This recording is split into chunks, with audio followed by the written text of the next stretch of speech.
Bagi pemilik mobil Ferrari, mobil tersebut seharusnya dipakai full speed gigi 6 full throttle ngebut di jalanan. Tapi sayang, saat ini Ferrarinya malah dipajang dan dipakai buat foto-foto doang. Ya buat apa? Sudah biaya besar pajaknya, mahal perawatannya, walaupun ada nilai tinggi pada saat dijual nanti sebagai mobil koleksi atau simpanan. Ferrari memang mahal, namun asetnya ya naik nilainya. Kita ke Indonesia sekarang. Indonesia itu negara bagaikan Ferrari, tapi saat ini oleh pejabatnya dibuat hanya untuk flexing-flexing, pamer-pamer yang manfaatnya bukan untuk rakyat tetapi untuk isi kantongnya dan nama besar pejabatnya. Tapi ada satu lagi yang mungkin kita luput meleset melihatnya. Sebenarnya pejabat itu tidak tahu kalau Indonesia itu Ferrari. Bagi mereka Indonesia itu hanya mobil rakitan yang harus didandani agar kelihatan keren. Kalau diandaikan dunia melihat Indonesia itu Luna Maya, pejabat melihatnya buaya. Iya, kayak lagu Cangcuter deh. Intinya kita harus sadar mulai sekarang bahwa Indonesia itu adalah racing car terbaik di dunia. Tinggal ke depan kita pilih pilotnya harus yang canggih. Timnya harus jago strategi, jago mekanik yang terbaik.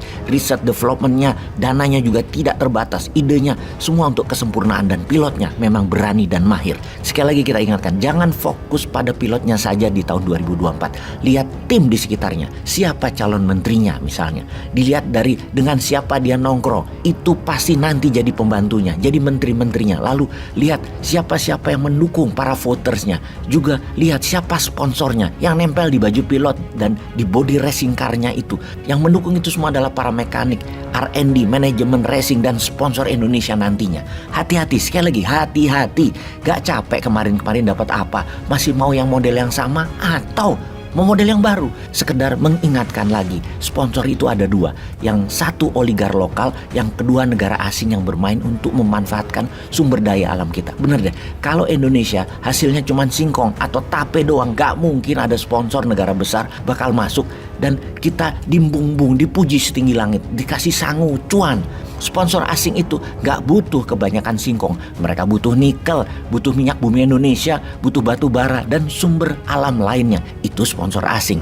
Pasti masuk di belakang calon pilot tahun 2024. Asing yang masuk itu karena ada kebutuhan dasar di dalam negeri mereka masing-masing. Untuk itu yang terbaik adalah main sama pilot-pilot negara yang bersumber daya, yang mana hasilnya diperlukan buat negara asing tadi. Saat ini negara yang paling agresif adalah Tiongkok dan Amerika. Dulu hanya Amerika, sekarang tambah satu lagi. Untuk itu kita harus pelajari mereka.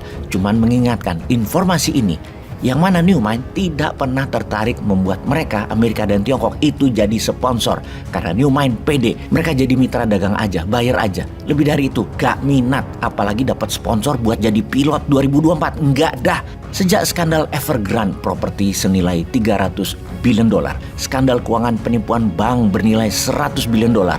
Oke sahabat, sebentar ya, biar paham. 400 billion dolar itu berapa?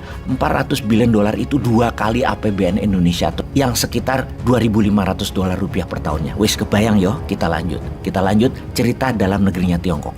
Masalah banyak kota di Tiongkok di lockdown karena COVID, sehingga serangan udara panas heat wave yang mempengaruhi 30% hasil tanaman pertanian Tiongkok membuat Tiongkok punya masalah besar di dalam negerinya. Di sisi Amerika juga masalahnya saat ini sangat besar di dalam negerinya. Homeless di Amerika di tingkat terparah, narkoba, preman di jalanan, penjarahan, penembakan warga sipil, hingga dunia oligarki di Amerika saling bunuh, inflasi tinggi, uang beredar terbatas. Itu masalah besar di Amerika. Kita rincikan ke Tiongkok dulu ya. Di Tiongkok, GDP nasionalnya kontribusi bisnis properti adalah senilai 29%-nya.